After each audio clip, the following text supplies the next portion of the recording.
Inconfidências de hoje recebe o grande historiador americano Robert Darnton. Olá, Robert, bem-vindo ao nosso programa.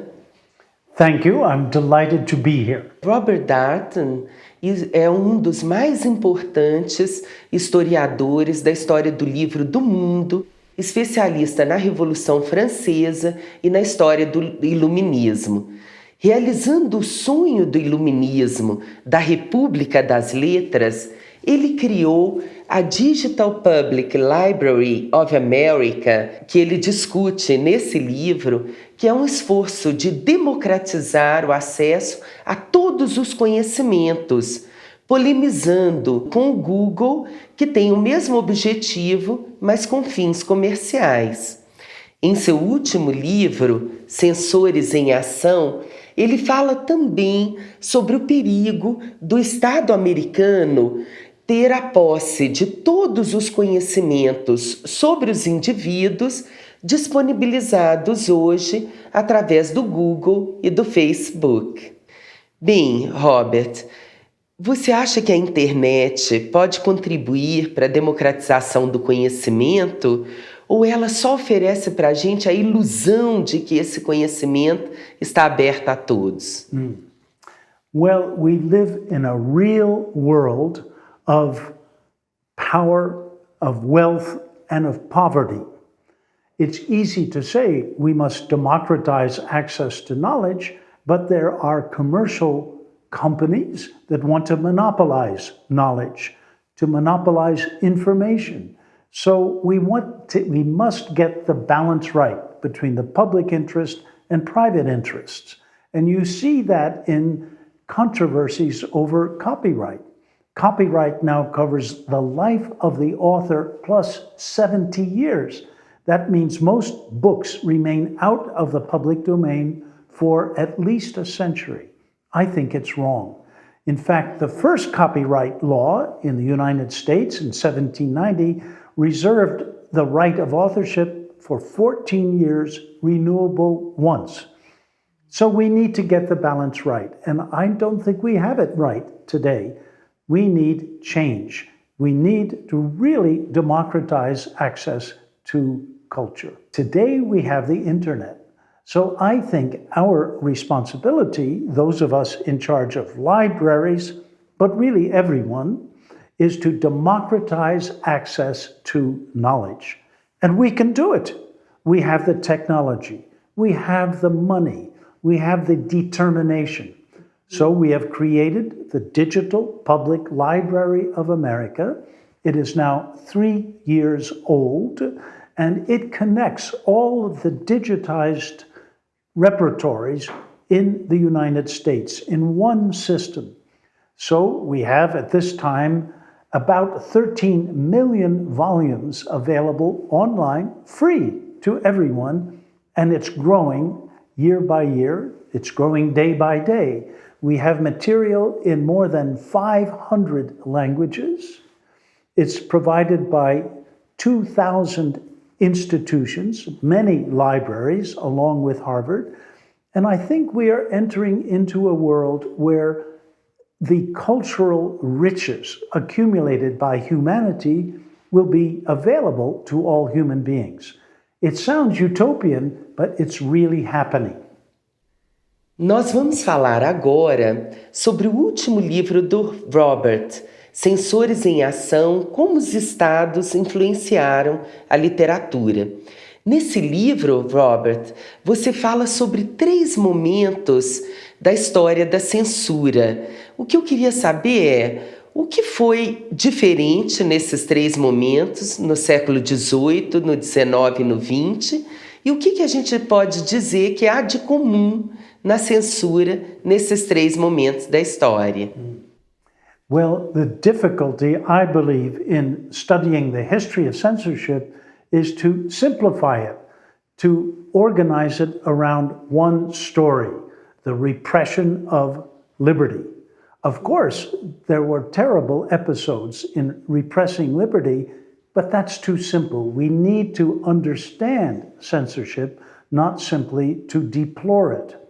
So my task in this book was to get inside the system of censorship, to understand the way it actually operated, and to understand the censors themselves. How did they think? How did they understand their job within the larger context of a political system? In the case of 18th century France, I found that the censors thought censorship was positive, that they actually were contributing to the quality of French literature. So the Ancien Régime of France in the 18th century was a time when power was monopolized, of course, by the king, the crown. They gave privileges to books, and the censors were responsible for authorizing the privileges. But meanwhile, the writers like Diderot and Montesquieu, Rousseau, they produced books that could not pass the censorship. How did those books come into existence? Outside France. They were printed in Amsterdam or Geneva, smuggled into France. A very broad underground distributed the books. So you had two systems at war. And I found it fascinating to study the archives that showed how the censors acted and how the police also acted, putting people in the Bastille. That's one case. The other case, which I found especially interesting, was communist East Germany, because I was in Berlin when the wall fell, and I had some East German friends who said, "You're interested in censorship, we can introduce you to some censors."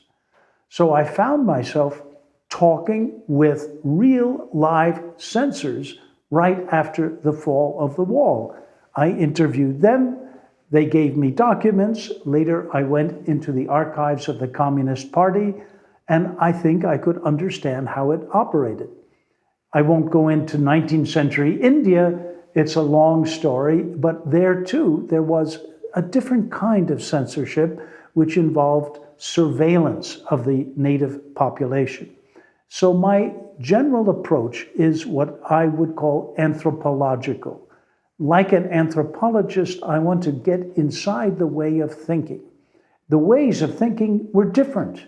In the case of France, it's a matter of privilege. In the case of British India, surveillance, as Foucault would have put it.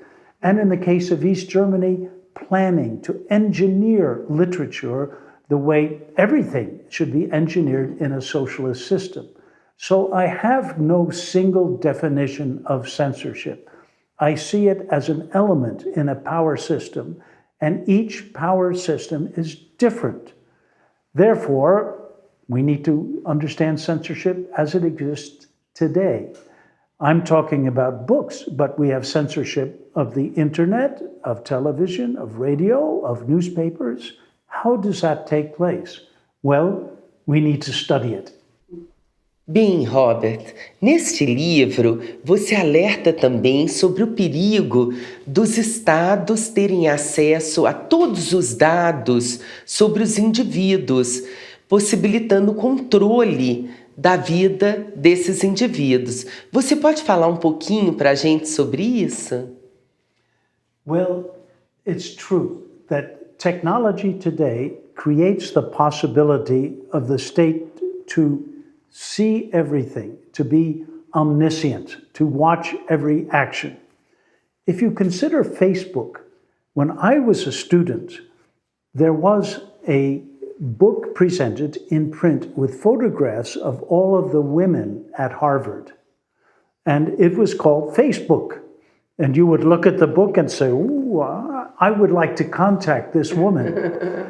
It developed out of this book into what is Facebook today, in which people are making contact from one to the other all the time. And private transactions now become public. So there's a danger to privacy. And this is very severe in some cases. We are suffering a loss of privacy.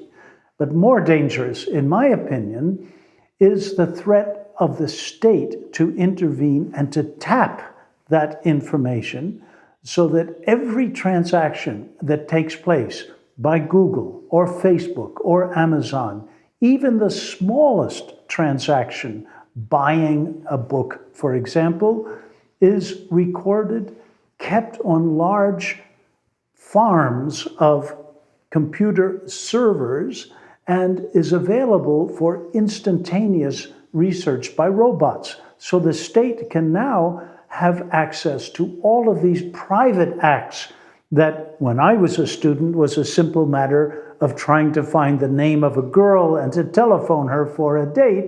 Now it's in the hands of the government. Nós estamos na era do Big Brother. That's right. I think we are now actually entering into this nightmare era imagined by George Orwell as the Big Brother state.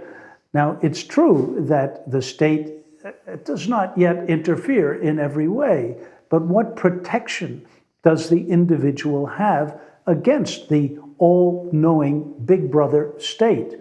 They can use pretexts, and the most obvious pretext is the danger of some kind of terrorist act to arrest people, to use this knowledge, and to abuse the power that they now monopolize. So we live in a time of great possibility of democratizing access to knowledge, but we also live in a time when this access can be abused, both commercially and politically. Nós terminamos a nossa conversa com o historiador Robert Darnton, mas vocês podem continuá-la lendo os livros dele. E nós chegamos agora ao fim do nosso Inconfidências, mas teremos outros fascinantes programas sobre a história do livro e da leitura.